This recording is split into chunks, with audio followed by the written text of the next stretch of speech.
अस्सलामुअलैकुम। हमारे channel daily jokes में आप सबको खुश आमदीद। अगर वीडियो अच्छी लगी तो हमारे चैनल को सब्सक्राइब कर दें, शुक्रिया। एक आदमी फिश फॉर्म में कांटा लगाकर बैठा था। गार्ड ने देखा तो भागता हुआ इसके पास पहुंचा और कहा कि यहाँ मछलियाँ पकड़ना मना है, चलो निकलो यहाँ से। इस आदमी ने मौजरत की और कांटा पानी से बाहर निकाला जिसके साथ बैंगन लगा हुआ था। गार्ड ने बहुत हैरतज़दा होकर आदमी से पूछा, तुम बैंगन लगाकर मछलियां पकड़ रहे थे? आदमी ने मासूमियत से कहा, जी हाँ। गार्ड ने तंजिया कहा, ठीक है, तुम पकड़ लो मछलियां। इस आदमी ने कांटा लगाया और बैठ गया। 2 घंटे बाद गार्ड को वो आदमी 1 दर्जन मछलियों के साथ बाहर जाता नजर आया। गार्ड ने हैरान होकर पूछा, तुमने ये मछलियां बैंगन लगाकर पकड़ी हैं? तो आदमी ने जवाब दिया, नहीं, वो बैंगन तो तुम्हारे लिए था, मछलियों के लिए मैंने दूसरा कांटा लगाया हुआ था। टीचर शागिर्द से, मुझे अपना नाम इंग्लिश में बताओ। शागिर्द कुछ देर सोचने के बाद, लॉन्ग लाइफ अवन। टीचर, इसका क्या मतलब है? शागिर्द, उम्र दराज भट्टी। मिरासी ने नई गरम चादर ली और कंधे पर रखकर गांव की चौपाल में जा बैठा। नंबरदार ने चादर देखी तो अपने बेटे की बारात में इस्तेमाल के लिए मांग ली। बारात गांव से निकली तो चादर दूल्हे के कंधे पर थी। बारात को देखकर एक शख्स ने पूछा, बारात किन दी है? मिरासी झट से बोला, बारात नंबरदारा दी है, ते चादर मेरी है। चौधरी के लोगों ने मिरासी की धुलाई कर दी कि ये बताने की क्या जरूरत थी।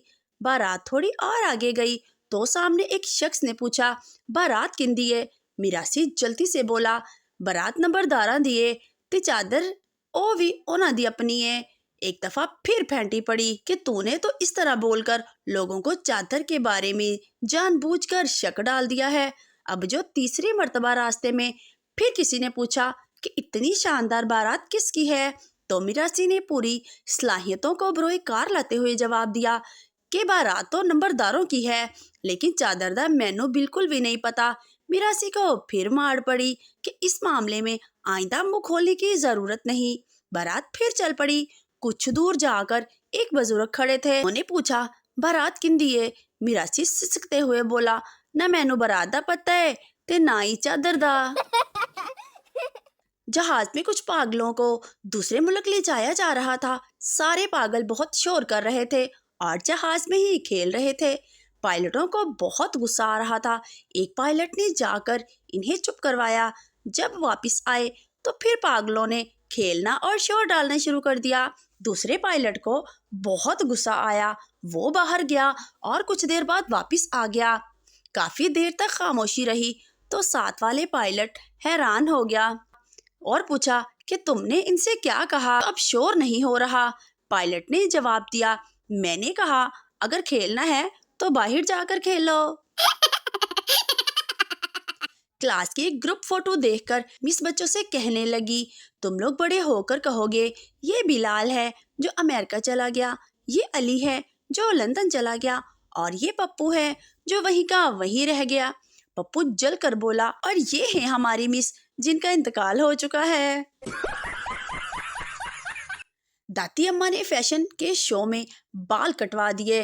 दाती बालों को संवारते हुए झटका दिया और अपनी पोती से पूछा, क्या अब भी मैं तुम्हारी बूढ़ी दादी अम्मा लगती हूँ? पोती ने जवाब दिया, हरगिज़ नहीं, अब तो आप दादा अम्मा लगती हैं।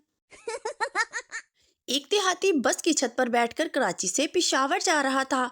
रास्ते में गाड़ी रुकी तो खाना खाने के बाद वो गलती से कराची जाने वाली बस की छत पर बैठ गया। थोड़ी देर बाद नीचे झांककर एक आदमी से पूछा, आप कहाँ जा रहे हैं? मुसाफिर ने जवाब दिया, कराची। देहाती ने हैरान होकर कहा, साइंस ने कितनी तरक्की कर ली है, ऊपर वाले पेशावर जा रहे हैं और नीचे वाले कराची। मुझे शादी की कोई जल्दी नहीं, मुझे बस इस चीज़ का डर है कि मैंने जो नाम अपने बच्चों के सोच के रखे हैं वो कहीं रिश्तेदार ही ना रख लें। मेरा एक दोस्त अपनी गर्लफ्रेंड के साथ लॉन्ग ड्राइव पर निकला तो इशारे पर एक भीख मांगने वाला खुसरा आ गया। दोस्त ने इसे डांट दिया तो वो ताली बजा कर बोला, अल्लाह करे तुम्हारी वीडियो लीक हो जावे। अकबर बादशाह ने बड़े दरबार में बीरबल से 3 सवाल पूछे और शर्त रखी कि तीनों का जवाब एक ही हो। सवाल: दूध क्यों उबल जाता है? पानी क्यों बह जाता है?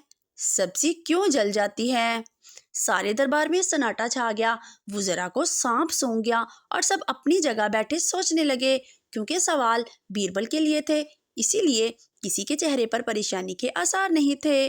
कुछ देर बाद बीरबल की आवाज ने सुकूत तोड़ा। बादशाह सलामत, जान की अमान पाऊं तो अर्ज करूं। बादशाह ने निहायत गिरजदार और रोबदार आवाज में कहा, जान की अमान दी जाती। बीरबल बोला, बादशाह सलामत, फेसबुक की वजह से।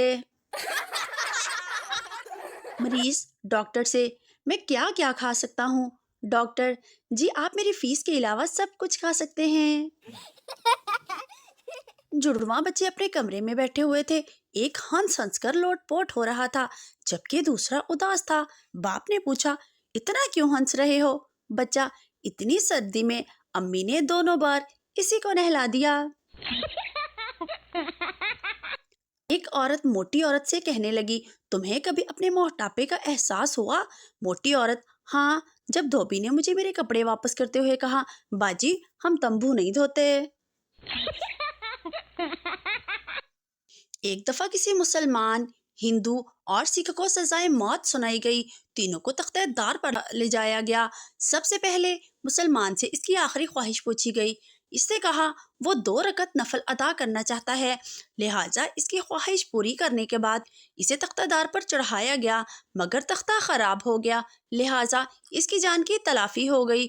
इसके बाद हिंदू से इसकी आखिरी ख्वाहिश ये पूछकर पूरी की गई और इसे तख्तादार पर चढ़ा दिया गया, मगर खराब तख्ते ने इसकी जान बचाने में अहम किरदार अदा किया। अब सिख से भी इसकी आखिरी ख्वाहिश पूछी गई। सरदार जी ने झिंझला कर कहा, ख्वाहिश को गोली मारो, पहले तख्ता ठीक करवाओ। और सरदार ट्रेन के पीछे भाग रहे थे। 2 ट्रेन में चढ़ने पर कामयाब हो गए। लोगों ने कहा, सरदार जी वेल डन। सरदार, खाक वेल डन। जिसने जाना था वो नीचे रह गए, हम तो इसे छोड़ने आए थे। एक मिरासी रिक्शे में नंगा बैठ गया। रिक्शे वाला बार बार मिरासी को देख रहा था। मिरासी बोला, क्या देख रहे हो? पहले कभी नहीं देखा। रिक्शे वाला बोला, वो बात नहीं है साले, मैं ये देख रहा हूँ तो पैसे कहाँ से निकालेगा? पप्पू, अम्मी में कैसे पैदा हुआ था? माँ, मैंने एक डिब्बे में मिट्टी डालकर रख दी थी, इसमें कुछ दिन बाद तुम मुझे मिले। पप्पू ने भी इसी तरह किया। कुछ दिन बाद इसने जाकर देखा तो इसमें एक काकड़ोच था। पप्पू गुस्से से बोला, दिल तो करता है कि तुझे मार दूं, लेकिन क्या करूं, तू औलाद है मेरी। एक शेख साहब को घर से निकलकर कुछ याद आया कि कमरे का बल्ब जलता छोड़ दिया है। भागम भाग वापस आया, दरवाजे पर दस्तक दी और बीवी को मत दुआ बताया तो आगे से बीवी ने कहा, बल्ब तो मैंने आपके जाते ही बंद कर दिया था, आप ख्वामख्वाह में वापस आए, अपने जूते घिसा लिए आपने। शेख साहब बोले, मुझे फजूल खर्च समझती हो? जूते बगल में दबा के नंगे पाँव वापस आया हूँ और जहाँ से वापस आया था उसी जगह जाकर पहनूंगा।